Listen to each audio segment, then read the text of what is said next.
झाली का नाही सुट्टी? कुठं चालली?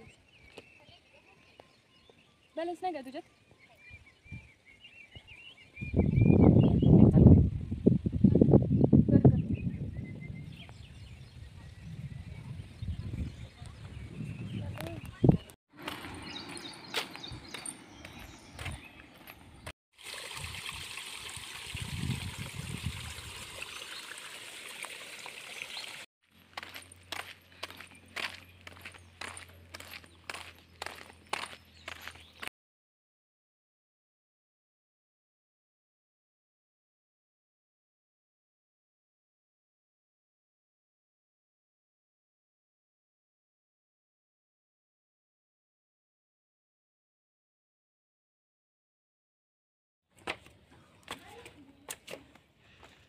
चले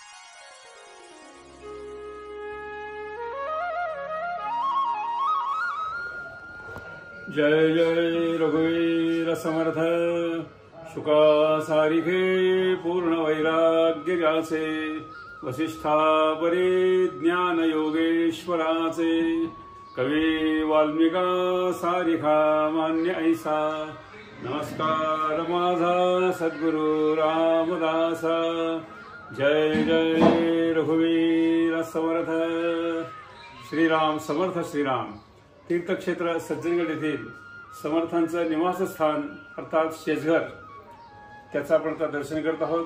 आता आपण आत प्रवेश करूया आणि समर्थांनी वापरलेल्या ज्या वस्तू आहेत त्याचं दर्शन करूया।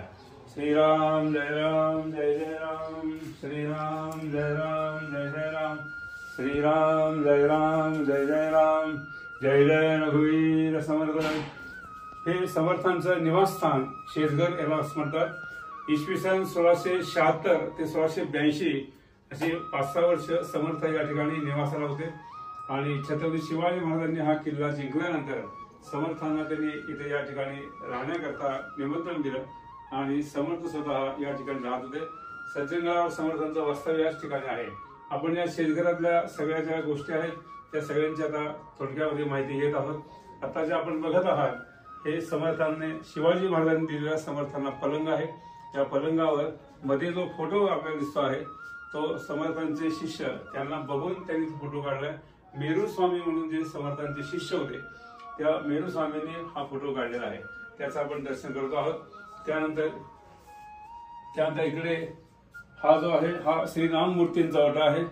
या राममूर्तींचा ओटा याचा अर्थ असा आहे की समर्थांनी तंजावरला गेले असताना ज्या आंधळ्या कारागिराकडून राममूर्ती बनवून घेतल्या होत्या त्या मूर्ती सज्जनगडावर माघवद्य पंचमी 1682 साली आल्या आणि माघवद्य पंचमी ते नवमी पर्यंत समर्थांनी त्या राममूर्तींची पूजा स्वहस्ते केलेली आहे। अत्यंत सुंदर छान मूर्ती दर्शनार्थ आहे। त्या मूर्ती आता आपल्याला मंदिरात बघायला मिळतात। त्यानंतर या ठिकाणी शेजारी आपल्याला कल्याण स्वामींचे हांडे पाहायला मिळतात। हे पहा कल्याण स्वामींचे हांडे। समर्थ रामदास स्वामींना कफाची व्यथा होती आणि म्हणून त्यांना वाहतं पाणी आवश्यक होतं आणि म्हणून समर्थांच्या शिष्य कल्याण स्वामी योगीराज हे खाली जी उर्वडी नावाची नदी वाहते आहे त्या उर्वडी नावाच्या नदीमधून ते हे 2 हंडे आपल्या खांद्यावर ठेवून पाणी भरून आणत होते। आपल्याला हे मोकळे हंडे उचलणं अवघड आहे सज्जन हो, पण हे हंडे दोन्ही भरून ते कावडीने आणत होते असं चरित्र सांगत आहे आणि केवळ आपल्या सद्गुरूंची सेवा म्हणून ते या हंड्यातून पाणी आणून समर्थांना वाहतं पाणी द्यायचे। त्यानंतर आपण इकडे या ठिकाणी ही जी पहिली वस्तू आहे हे मच्छिंद्रनाथ महाराज नवनाथामध्ये त्यांनी दिलेला हा सोटा आहे। मच्छिंद्रनाथांनी हा दिलेला सोटा त्याचा उपयोग समर्थ त्यांच्या तपश्चर्या कालखंडात भ्रमण काळात करत होते। त्यानंतर ही जी कुबडी आहे या कुबडीमध्ये तलवार आहे। तलवार तुम्हाला दाखवतो या ठिकाणी ही कुबडीची तलवार जी आहे। श्रीराम जय राम जय जय राम श्रीराम जय राम जय जय राम जय जय रघुवीर समर्थ। त्याला गुप्ती असे म्हटलं जातं। पूर्वीच्या काळी भ्रमण करताना रानावनातून समर्थांना जंगलातून फिरावं लागायचं आणि म्हणून त्यांच्याजवळ ही कुबडी असावी असं म्हणून त्यांच्याजवळ ही कुबडी आहे याच्यामध्ये तलवार आहे. त्यानंतर ही जी आहे ही मध्ये वेताची काठी आहे. ही वेताची काठी उंची पहा, त्याच्यावरून आपल्याला समर्थांची उंची किती होती याचा अंदाज येतो. त्यानंतर इथे आणखी एक आपल्याला कोबडी दिसते आहे. इथे लिहिलेलं आहे श्री दत्तात्रय भगवान त्यांनी समर्थांना दिलेली ही कोबडी आहे. भगवान दत्तात्रयांनी समर्थांना 2 वस्तू दिल्या आणि त्या दोन्ही सज्जनगडावर आहेत. एक दत्तात्रयांनी दिलेली ही कोबडी इथं आहे आणि भगवान दत्तात्रयांनी त्यांना पादुका दिलेल्या आहेत. ज्या पादुका आपल्याला समर्थांच्या समाधी मंदिरात, समर्थांच्या समाधीच्या मागच्या बाजूला आपल्याला त्याचं दर्शन होतं, अशा त्या पादुका तिथे आहेत. त्यानंतर आणखी एक वस्तू फार महत्वाची आहे. हनुमंतांनी हिमालयामध्ये समर्थांना ही वल्कल वस्तू दिली आहेत. अत्यंत जीर्ण आहेत, अत्यंत जवळून फोटो घेत आहेत. आपण व्यवस्थित पहा. असं सांगतात चरित्रामध्ये की भगवान रामचंद्र जेव्हा वनवासाला निघाले तेव्हा ते वल्कल वस्त्र धारण करून निघाले आणि नंतर ते वल्कल वस्त्र भगवान रामचंद्रांनी हनुमंताच्याकडे दिली आणि हनुमंताने ती हिमालयामध्ये असताना समर्थांना जेव्हा थंडी वाजायला लागली तेव्हा प्रगट होऊन, कारण समर्थांच्या पाठीमागे हनुमंत सातत्यानं आहेत असं चरित्र सांगत आहे, तेव्हा हनुमंतांनी समर्थांना हिमालयामध्ये ही वल्कल वस्त्र दिली. ही ती वल्कल वस्त्र आहेत. आता अत्यंत महत्वाच्या ठिकाणी आपण येत आहोत आणि ती म्हणजे ही जागा. या ठिकाणी या शेतकऱ्यामध्ये समर्थांचं वास्तव्य होतं आणि या ठिकाणी आता हा पानाचा डबा आहे. ही पिगदाणी आहे, पिण्याच्या पाण्याचा लोटा आहे. पानाचा डबा म्हणजे समर्थ त्रयोदशी वेळी विडा घेत होते. कफाची व्यथा असल्यामुळे त्यांना भगवंताच्या आदेशाप्रमाणे ते कफाची व्यथा दूर होण्याकरता, पण तो विडा आपल्यासारखा नव्हता, तर तो त्रयोदशी वेळी विडा होता, 13 गुणांनी युक्त असणारा विडा होता आणि ही पिगदाणी आहे. आता या शेतकऱ्यामध्ये समर्थ, इथे आपल्याला एक श्री गणेशाची मूर्ती दिसते आहे. शेतकऱ्यामध्ये इथे नित्य आहे गणपतीची मूर्ती. गणाधीश जो ईश सर्व गुणांचा असं ज्याचं वर्णन समर्थांनी केलेलं आहे असे भगवान गणेश आहेत. शेतकऱ्यामध्ये हे श्रीमंत मारुतीला आहे. मारुतीची सुंदर मूर्ती या ठिकाणी आहे. तर समर्थ हे मारुतीयांचा अवतार आहेत आणि म्हणून या ठिकाणी आपल्याला मारुतीयांचं अधिष्ठान बघायला मिळत आहे. आता अत्यंत महत्वाची जागा ही आहे. तर या ठिकाणी इथे फलक आहे.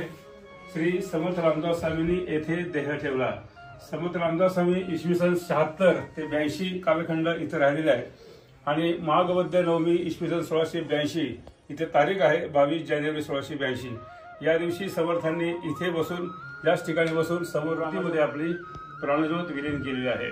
निर्याण कथेमध्ये असं सांगितलं जातं की नवमीच्या दिवशी समर्थांनी देह ठेवायचं हे अगोदर जाहीर केलं होतं आणि त्यावेळी समर्थांचे शिष्य जेव्हा रडू लागले तेव्हा समर्थाने तुम्हा आम्हाला शेवटचा संदेश जो दिला तो याच ठिकाणातून समर्थाने दिलेला आहे की अरे बाळांनो, मी जात नाही, माझी काया आणि वाणी गेली म्हणाल अंतःकरणी, परी मी आहे जगत जीवनी निरंतर. मला जर पाहायचं असेल, मला दर्शन करायचं असेल, मला काही विचारायचं असेल तर मी कुठे आहे हे समर्थांनी इथूनच सांगितलेलं आहे आणि ते म्हणजे आत्माराम दासबोध माझे स्वरूप स्वतः सिद्ध असं तान करावा हो खेद भक्तजनी. आणि अखेरचा संदेश देताना समर्थांनी फार छान सांगितलेलं आहे की अरे नका करू खटपट, पहा माझा ग्रंथ नीट, येणे सायुज्याची वाट गवसेल की. असा अखेरचा संदेश तुम्हा आम्हाला सर्वांना समर्थांनी या जागेतून दिला आणि इथून समर्थांनी आपली प्राणज्योत रामरायांच्या चरणावर हृदय आकाशामध्ये प्रविष्ट केली. अशी शेतकऱ्यातली कथा आहे. त्या शेतकऱ्याचं आपण दर्शन करत आहोत. सर्वांनी या सज्जनगडावर या, शेतकऱ्याचं दर्शन करा आणि इथला अंगारा आपल्या मस्तकाला लावा. बस अंगारा लावून झालं आपलं कल्याण होईल. आपल्या सर्वांचं कल्याण हो अशी मी समर्थांच्या प्रार्थना करतो आणि शेतकऱ्यातली ही माहिती देण्याची सेवा मला घडली. खूप छान आनंद वाटला. जय जय रघुवीर समर्थ सद्गुरु समर्थ रामदास स्वामी महाराज की जय. महारुद्र हनुमान की जय. श्रेष्ठ गंगाधर स्वामी महाराज की जय. जय जय रघुवीर समर्थ.